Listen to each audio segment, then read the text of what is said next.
Hi, welcome back to my channel. Today we're going to be discussing very briefly season 2 of Rings of Power, episode 8, the finale episode. And I gotta say, I did know going in that this show was not going to change my mind because I'm not watching season 3.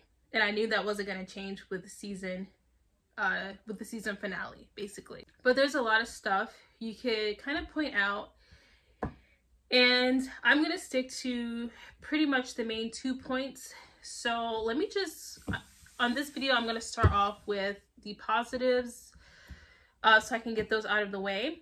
So first off, after every episode there is a special kind of interview with some of the actors and whatever, what have you. I think it's called Inside the Rings of Power, and I do enjoy that segment or whatever. The host is Felicia Day, and I feel like she has a very good presence, and they always dress her very well, so she's always very nicely styled. There is some good acting in there, some good actors. The set I thought looked pretty beautiful. Even though some people were saying it was cheap looking, I thought it was fine. So good job there. I did like Muriel's dress when Elendil goes to try to get Muriel to escape. She's wearing a very pretty dress, and again she has her little shoulder nets that I like.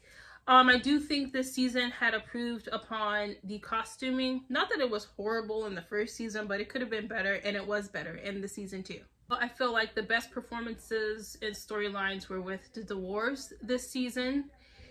And in season finale, I really didn't, I didn't mind anything that happened in Numenor. I didn't mind anything that happened with Isildur. That's still somewhat entertaining for me to watch. If the show thought I was gonna watch anything to do with the Harfoots, it being the season finale and all, yeah, I just fast forward that. I'm not watching anything to do with the Harfoots. The Harfoot Gandalf storyline didn't interest me in season 1, and that didn't change in season 2.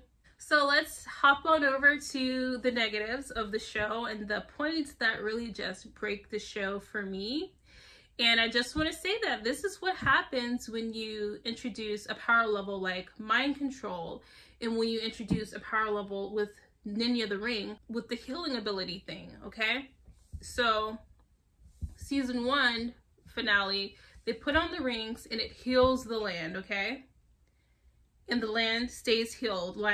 Even though Elrond, or not sure what Círdan is, but even though Ninja and Gil-galad's ring is currently in Eregion, I'm assuming or deducing that the elf land that was healed is not falling to bits right now just because the rings are out of proximity. So Galadriel had used her ring to heal the elf that got shot in episode 4 by the orc. He was dying, okay, and she healed him. So I'm willing, and he didn't even put on the ring, okay, and I'm willing to bet that he is still alive.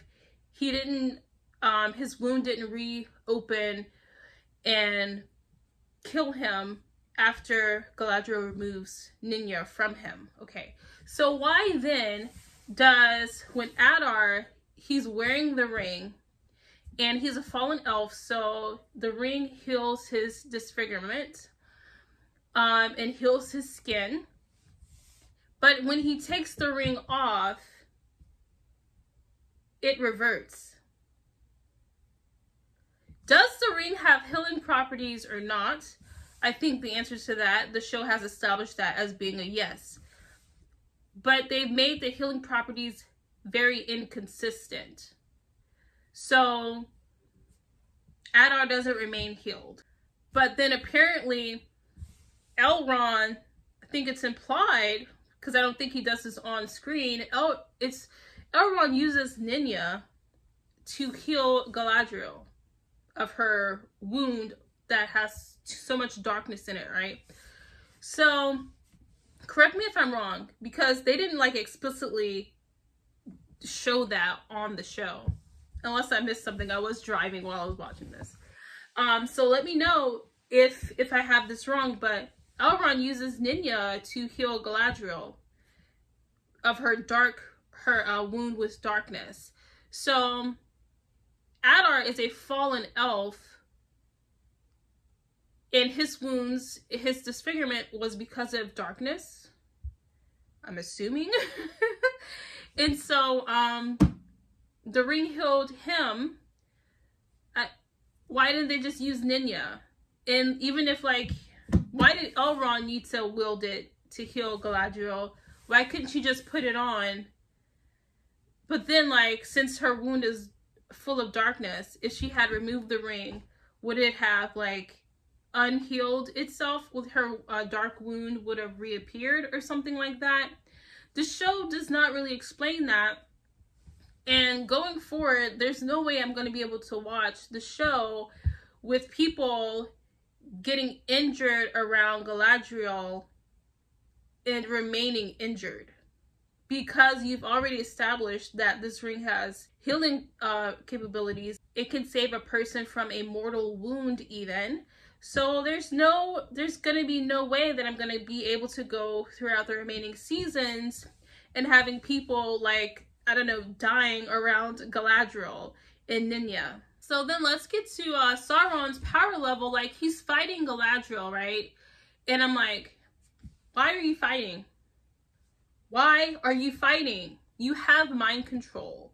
So, and then, like, there's this weird back and forth with him and Celeborn, and I'm like, you have mind control. You can make people see what they want to see, or what you want them to see. So you could have, like, disguised yourself, because he did this little trick where he's like, when he's fighting with Galadriel, he's like shape-shifting very rapidly. So why don't you just shape-shift yourself into Gil-galad and have a vision where maybe Elrond is with him and some elven troops, and they're like, hey, we actually won the battle and the orcs are fleeing Eregion. Please tell me you didn't make more rings for this douche canoe. And then Celebrimbor would be like, you know, I actually did. However, Galadriel has all the 9 rings with her, and she went through the dwarf's tunnel, okay? And then Sauron could be like, ha ha ha, psych, I tricked you. It was me all along. Thanks for telling me where the rings are. Oh no, you had to have this weird back and forth with Celebrimbor, where y'all were basically going around in circles, saying nothing, even though the part where he's like touching the arrow and like bringing it down and bringing it down and bringing it down, and then he releases it, I think Celebrimbor should have like screamed in pain or something, because I feel like that would be very painful. That was a nice touch for the scene, but the scene probably shouldn't have happened like that. And I'm not like a writing expert, but when, like I said, when you introduce something like mind control and the fact that you can cast visions, but then you don't use it, it just, I'm never going to be like going through the seasons and having you not use this ability when you could. Back to Galadriel, you're having like an all-out fight with Galadriel. I'm just like, why? Just mind control her. Like, you made a group of elves kill each other. You made this fish thing.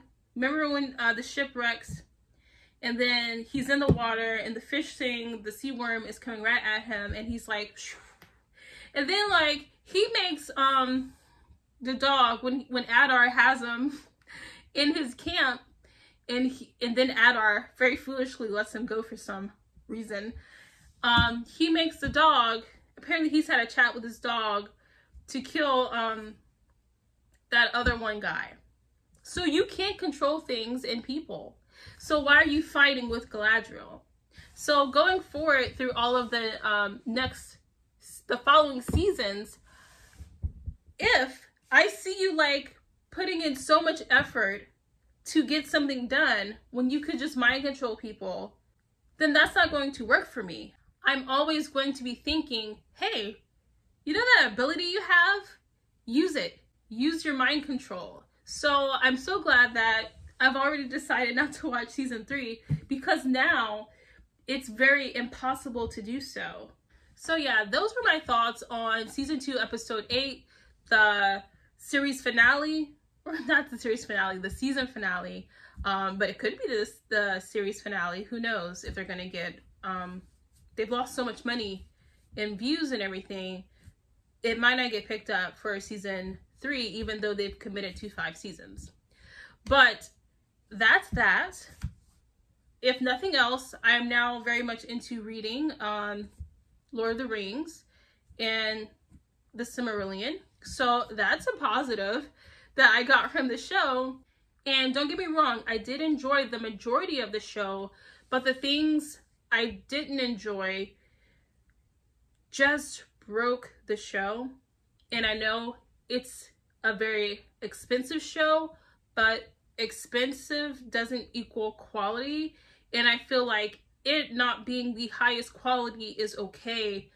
But what's not okay is being so low quality and presenting yourself as being of a higher quality. So I think the showrunners, the writers, they really have brought this work down and this project down to a level of quality that is insultingly bad. And they did this while boasting about how good it was. And honestly, it's just not up to par with Game of Thrones, which is what they were going for. I was watching a video of a review, and I forget who it was, and it could have been European Lore.